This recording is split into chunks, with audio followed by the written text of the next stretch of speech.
One of my philosophies when casting and designing the voices for these characters in the game is to first take a look at how the characters have been portrayed in spoken word media.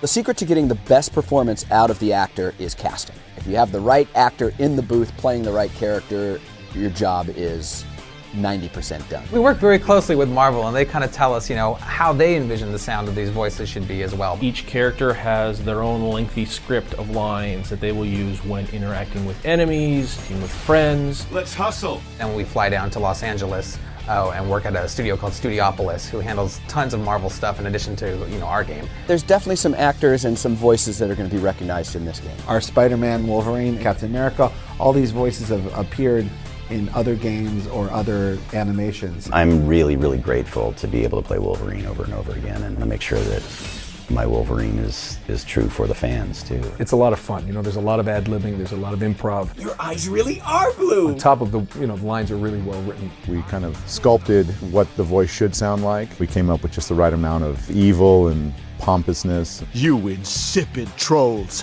After you've established the character from a first session, the next sessions for me just seem to come. I can tap into any character that I need to once I've already done him or her, even once, and then you just bring them out. They just come out to play. They have such great experience playing these characters.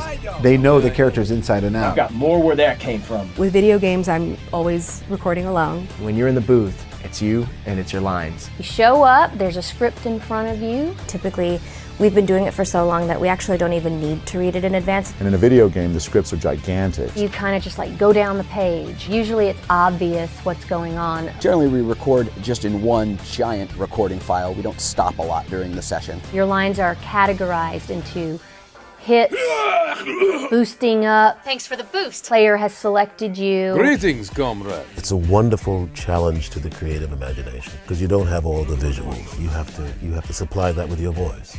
Give them 3 completely different takes so they have something to choose from. And be able to deliver, lines with sarcasm or wryness or dry wit and know what the difference between the 3 of them all are. It always turns out that the first time you record it, it usually is more spontaneous and more true to character. It's pretty fast-paced. Often on the spot they'll come up with other lines or something will change and you have to really be ready to jump in. It's really exciting. We have good relationships with these actors. We know each other very well. So a lot of the direction can be done with shorthand. Asking an actor to billboard a certain section of his dialogue or a certain word just means to give that word or that section a little lift. Ooh, blunder! They'll use analogies in life and they'll say a little more musical. Sometimes they'll have to say take the music out of it.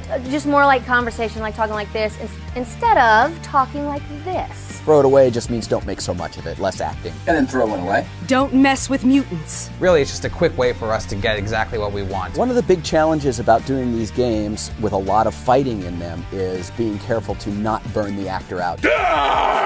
No one! Even when my voice is a little tired, I can still go into the character's voice. Yeah, anytime you have to do this for 4 hours straight and then yell on top of that and yell again and again and again, especially in the games, you want to schedule that at the end of your day. Sometimes I actually put Steve's face in my head when I'm making fun of Wolverine, and we laugh about it all the time. With the Thing, the touchstone for me is my Uncle Joe. Hey, shorty.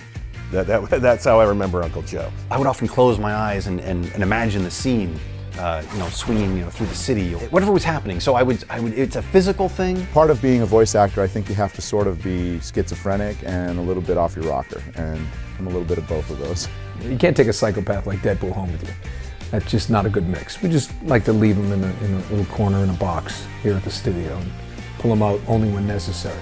After the recording is done, and circle takes have been called out during the recording session, a head and a tail is put on each circle take file, maybe some level adjustment, maybe some EQ adjustment, make them sound just right, and we send them off to Gazillion. We have a team of audio designers that pay really close attention to all of the different sound effects that have been established in other things, so Spider-Man's web thwips sound like they should sound. And then once they're implemented into the game, you'll be able to hear the quips and sound effects and voices that you come to expect. Right in the giblets. The fact that a villain like MODOK is in the game is really, really cool to me. He's somebody who fans of Marvel Comics love, but nobody outside of Marvel Comics knows who this guy is. So they'll start getting insight into all these other great characters, these gems. It's not hard to get an immense depth of character range, references here and there, that makes that hardcore Marvel fan feel like this is the Marvel Universe I know. Voiceover plays a huge role in the game, and for me it was great because now the voices in my head will be voices in your head. Go to MarvelHeroes.com. Pick up a Founders Pack at MarvelHeroes.com. Make sure you pick up the Colossus Pack. Pick up the Wolverine pack, Bob. Sign up for the beta at MarvelHeroes.com. Squirrel power!